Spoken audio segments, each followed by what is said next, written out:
Le nouveau Conseil constitutionnel mis en place au lendemain de la crise post-électorale par le chef de l'État, le président Alassane Ouattara, a ceci de particulier. Ce nouveau Conseil constitutionnel veut se rapprocher du citoyen, car comme le dira le président de l'institution, le professeur Francis Vangar-Romain Vaudier, même si le Conseil constitutionnel est une juridiction particulière, le juge constitutionnel est lui aussi investi d'une mission de paix. Il a le devoir de faire en sorte qu'il y ait un rapport de paix entre ses concitoyens. Cette rentrée solennelle du Conseil constitutionnel, la première qui soit organisée depuis la création de cette institution le 16 août 1994, apparaît donc comme une rupture avec la pratique du passé. C'est la salle des fêtes de l'Hôtel Ivoire qui a accueilli les nombreux invités de cette cérémonie de rentrée solennelle. On y comptait les présidents d'institutions de la sous-région, Bénin, Niger, Togo, Mali, Guinée, Burkina Faso, et la présence hautement solennelle du président de la République Alassane Ouattara. En ouverture de cérémonie, un film institutionnel a été projeté pour présenter l'institution. Le Conseil constitutionnel a réintégré son ancien siège au plateau, situé à proximité du Cercle du Rail et de l'immeuble Les EVA. C'est ce siège qui avait été affecté à l'institution, à sa création, en 1994 et qu'elle occupait jusqu'au coup d'État en 2000.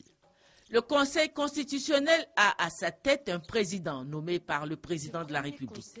Outre son président, le Conseil constitutionnel comprend deux catégories de membres, à savoir les anciens présidents de la République qui sont membres de droit de l'institution et les conseillers, au nombre de 6, nommés eux aussi par le président de la République. Dans un discours inaugural sur le thème du juge et la loi, le président de l'institution, Francis Vangar-Romain Vaudier, a mis en avant la mission particulière dont est investie l'institution. Mission qui est de contrôler la constitutionnalité de la loi, c'est-à-dire voir si la loi qui est votée par le législateur est conforme aux principes de la Constitution et contrôler les élections politiques.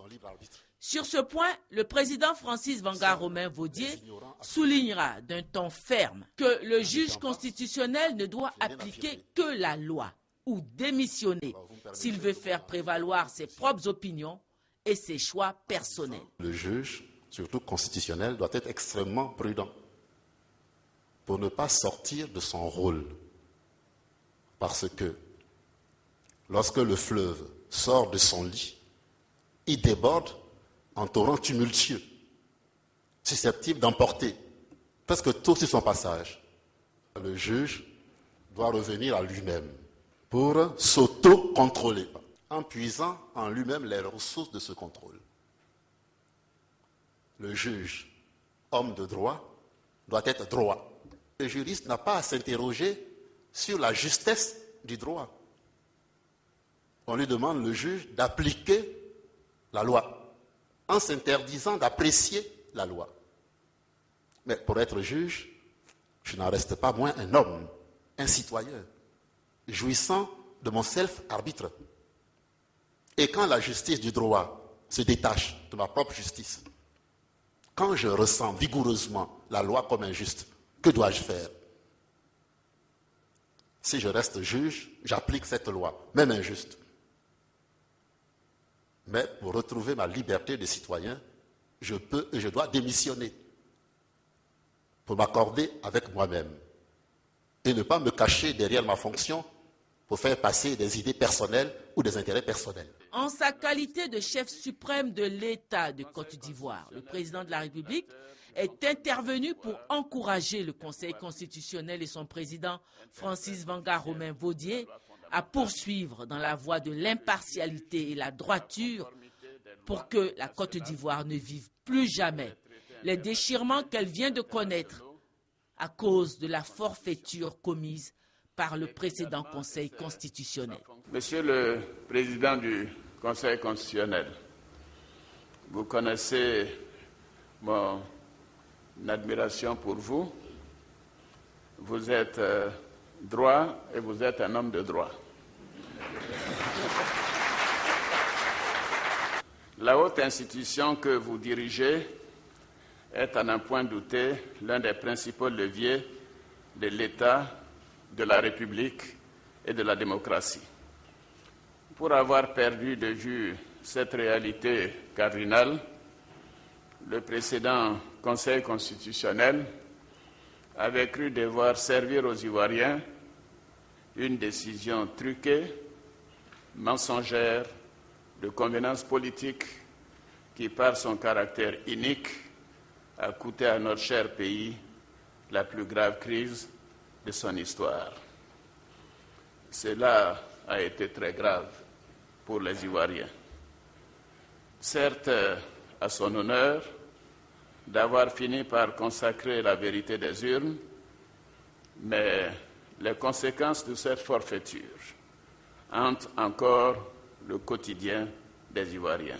Cet épisode douloureux de notre histoire devra désormais constituer pour tout juge constitutionnel ivoirien une leçon de vie, la boussole qui lui montrera le chemin à suivre et celui aussi à éviter, le repère qui lui indiquera la faute à ne pas commettre, la balise morale qui lui interdira les expériences hasardeuses et dangereuses et dont les conséquences sont désastreuses. Par ma présence à cette cérémonie de rentrée solennelle, je voudrais vous exprimer ma foi en un Conseil constitutionnel responsable et réconcilié avec les Ivoiriens.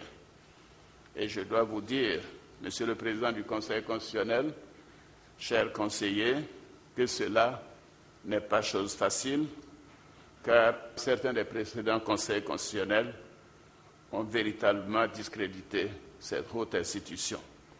Mais je compte sur vous pour votre attachement à la loi, au droit, à la Constitution et surtout, professeur Francis Vaudier, vous êtes notre premier constitutionnaliste. Vous êtes respecté. Vous êtes admiré par certains d'entre nous. Beaucoup le savent, le président Vaudier et moi ne sommes pas du même bord politique. Mais je tenais à avoir au Conseil constitutionnel une personnalité respectée de la majorité, de la grande majorité des Ivoiriens. La cérémonie a pris fin après les allocutions. Le Conseil constitutionnel, sur sa lancée de se rapprocher du citoyen, organise mardi une journée porte ouverte destinée au grand public.